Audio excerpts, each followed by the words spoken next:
Today on Divorce Court. Becky and I met in a hopeless place. We met in prison. Rikki and I, we've been together 2.5 years. We struggled with addiction. When I left the prison, she cheated on me with this girl within 2 weeks. If I'm in the closet putting my clothes away, what are you in there texting your girlfriend? I feel like anytime I'm gone for more than like 2 weeks, that's her cutoff point and she ends up with someone else. Addiction plays a role in our relationship because she's in her head. She's always questioning things. Becky, I want you to be completely honest. Divorce Court is now in session. The Honorable Judge Lynn Toller presiding. Good day, ladies and gentlemen. I'm here today with Rikki White and Becky Warren. The two of you have been together for 3 years, engaged for 1 year. You're here on or before your vows. You've given me your compatibility test, which I have read. You've also given me your license with permission to tear it up, should I believe that your union is ill-advised. Ms. White, I'm going to start with you. Why don't you tell me a little bit about how the two of you got together and how we've ended up here?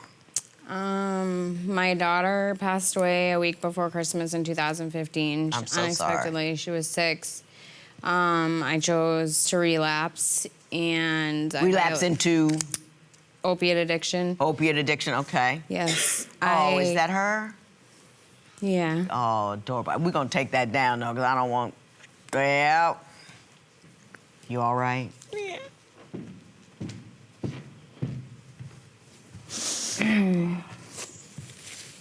So, Well done, Ms. Warren. Very few people do that in here. You know, even when somebody's upset, and you did it without prompting. Good for you. You all right? yeah. Take your time. Okay. So, I chose to relapse. I had some prior addiction history. I was 9 months sober when I got pregnant with her. And I chose to relapse instead of get the help. I violated my probation with a dirty urine. They offered me rehab or prison. I chose prison because the rehab was in my hometown.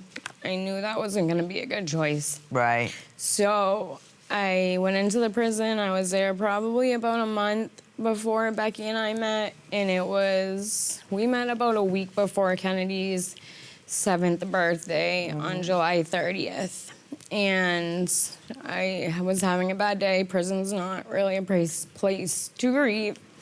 So she kept asking me to come outside. And I said, I don't want to go outside. And she's like, just for 5 minutes. So I came outside, and she had her family bring 7 purple balloons and let them go. And they, screamed, happy birthday, Kennedy, and it meant a lot. And, ever since that day, I guess we've pretty much been inseparable. You've been together ever since then? Yeah. Ms. Warren, wow. What an empathetic and loving move. Why don't you tell me what's wrong now? I wouldn't say so much that there's things wrong. We're just not... I mean, nobody's a pro at relationships. We have issues with communication. Okay. I mean, we try to work, obviously we're trying to work on. Like she said, we met in prison. I had a few girlfriends here and there. I just got out of a 3-year relationship. How long were you in prison? 30 months. Oh, okay. But the 3-year relationship that I was in prior, all of them was nothing to what this is, and that's why I know it's so important. That's why I'm here today. So it's probably gonna happen, you see tears, it's because this is so important to me, and I need Rikki. Rikki's turning herself in January 4th. Before she does, I need her to know that I'm wholeheartedly in this. Now, she's going back to prison because she split her sentence up, correct? So how long do you have to go back in for? For 90 days. For 90 days, and you come back out. So 90 days, that's just 90 days. It's not the actual prison. I get to go to, a pre-release. I get to keep my job, work, and do all that. Yeah. Not making exacerbating the problem. Right, because I have made so much progress. We put too many hurt and poor people in prison because they're hurt and poor and don't have any other access. And they're, then they broke a law and put in prison. I got a whole thing I'd love to say about that, but I'm not going to waste your time with it. Anyway, What do you think is wrong with the relationship as it occurs? What is your fear? Because there's a lot going on here. There is. My biggest fear, I would say, is due to our lack of communication and trust issues. Like, I left the prison 4 months before her. I feel I wasn't even gone 2 weeks, and she did the one thing that she swore she wouldn't do, and What was the one thing she swore she wouldn't was do? with somebody else. Were you with somebody else once you got out? It wasn't 2 weeks after she was out.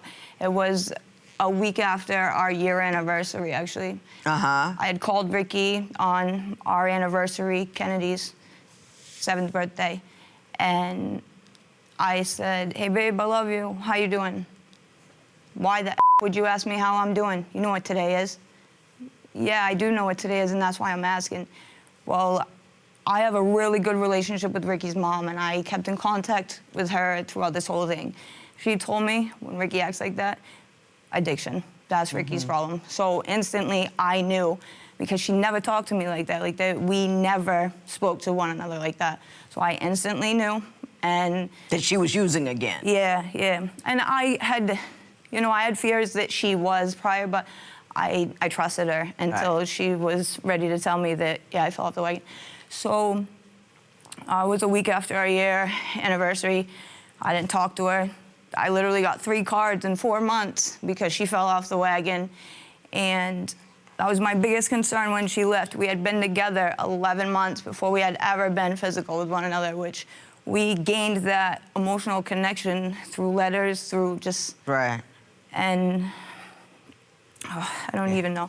It was I cheated. Yeah, you cheated. I did, and when she sent me a letter... And you told her, or did you find out She about sent it? me a letter that I hadn't spoke to her, and it said, "I fell off the wagon, I love you, I want to fix things, please call me." So I called her, and her first question, "Have you cheated?" I don't consider it cheating, but yes, I have been with somebody. Right. "Rikki, I haven't spoke with you and such." She insisted that she hadn't slept with anybody, but that she had been using. So I believed her, and I said, "All right, I'm done." Because at the end of the day, I'm in love with this girl. Okay. I would drop anybody. Let me ask you this, Ms. White. Your addiction was so overwhelming that you overdosed and almost died several times. Just explain generally what your response has been.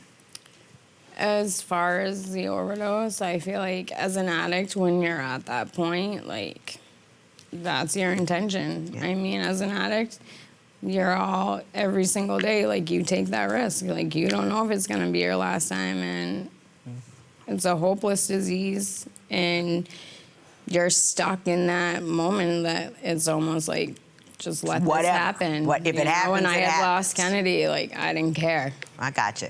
Well, I have a witness here, which is your mother. Her name is Darcy Quaid, and she's going to give me her perspective on what's happening with the two of you. The world is so caught up in their surprise when somebody who is addicted uses. Be surprised when they don't. Don't. Yep.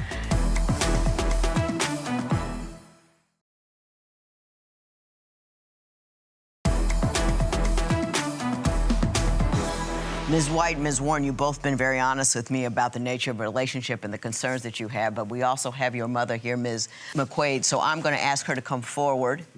Good day to you. Good morning. And you are Rikki White's mother. I am. What do you see when you look at this relationship, the positives and the negatives? I think they have the potential to be very good for each other. However, I think they need to work on their individual selves. The world is so caught up in their surprise when somebody who is addicted uses. Be surprised when they don't. Don't. Yep. And that is the nature of it. So I think what happens when you have an addictive personality, and this is both of them, nobody's right, nobody's wrong. Mm-hmm. I love them both very much. It's that they're doing what they're used to, in that they focus on taking care of the other rather than themselves. Right. And in doing that, you lose everything. Do you think that Rikki ever really, you don't recover from losing a child, but has she dealt with it in a way that it allows it to be manageable without substances? Has she done something actively to? She has. Rikki was that child. I have another child, a son, her brother. And Rikki was that kid I would have bet my life on. She was a 3-season athlete, you know, sports, worked full-time, paid her own car insurance, did everything. She was the kid, I really, really was just blown away.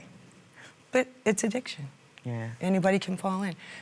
Yes, she's done amazing things, but I think she needs to do more counseling and more focus on the recovery. She is back in college.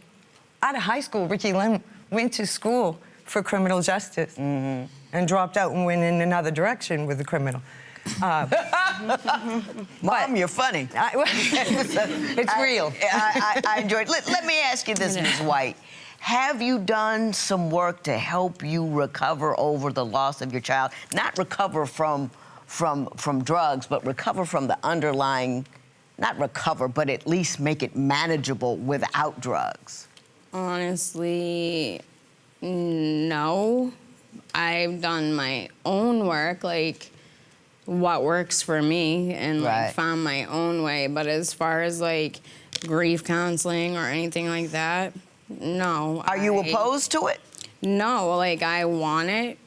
I don't have a reason why I don't do it, honestly. Can I say this to you? I've never lost a child. But I think that is a hurt of such an unnatural source that you're not supposed to bury your children. I don't think until you get that into a place where you can handle that squarely, that any kind of rehab won't do you any good, because the underlying pit of darkness has not been dealt with. Do you understand what I'm saying? Absolutely.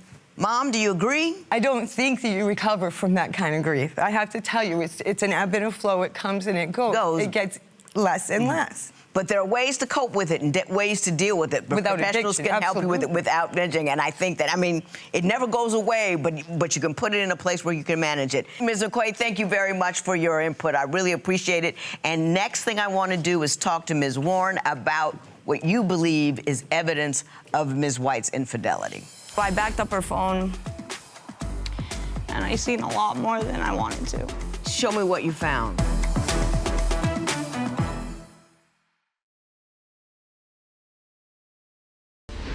So, Ms. Warren, you say you have information that leads you to believe that Ms. White has been less than faithful. What is it? Okay, well, for one, you know that gut instinct, that is what, got me asking Rick all these questions, and I know why she won't be, honest with me. I am pig-headed, and I am set in my ways. So I backed up her phone, and I seen a lot more than I wanted to. Show me what you found.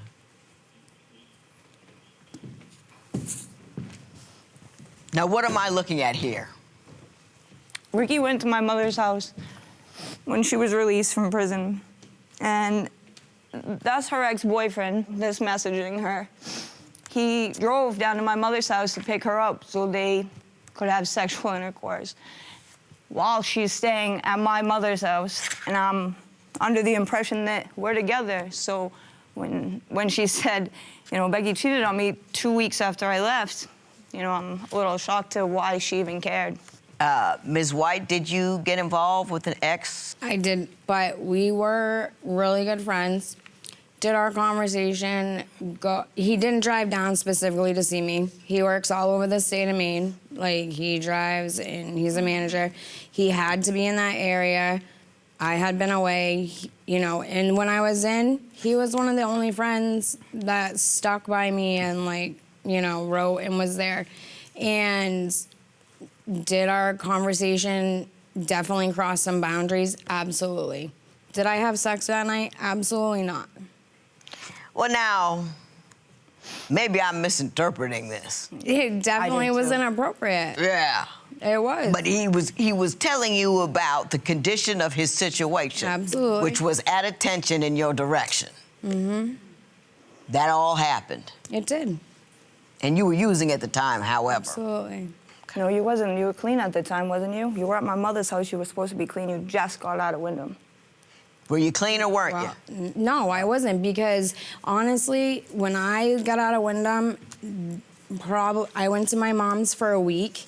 When I got to Becky's mom's, like the second night, I had my friend meet me there. And in my mind, I was using another substance, so I wasn't relapsing. And that's what happened. I would do it every weekend for a month, and then it ended up becoming daily again. And Right. I couldn't control it. Yeah. Let me say this to you. I would like to disabuse you of the notion that she was sober because she said she was. They always say they are when they're not. You know what I mean? So don't go by that. They're used for a long time before you catch them. Now, I want to talk to you about what I saw in your compatibility test and what I believe you two should do now that you're considering getting married.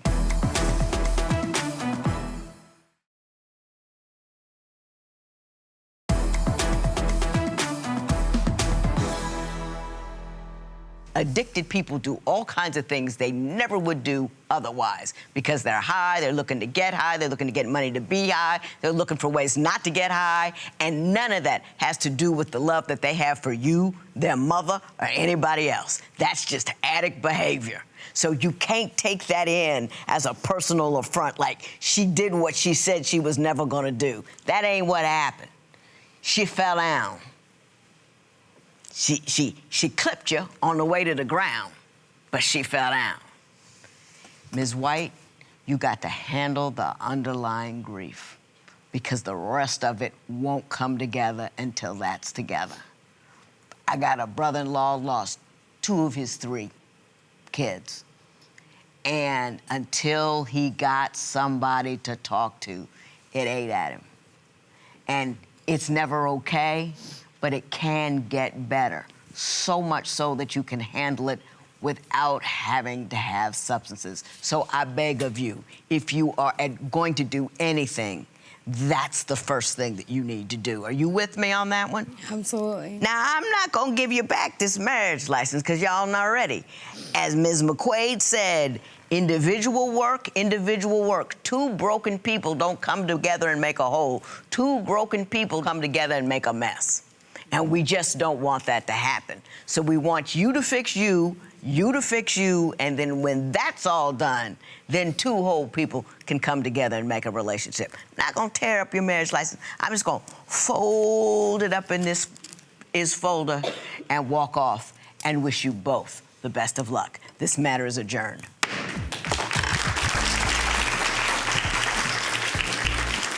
What else can you do to kind of step up now and work on yourself?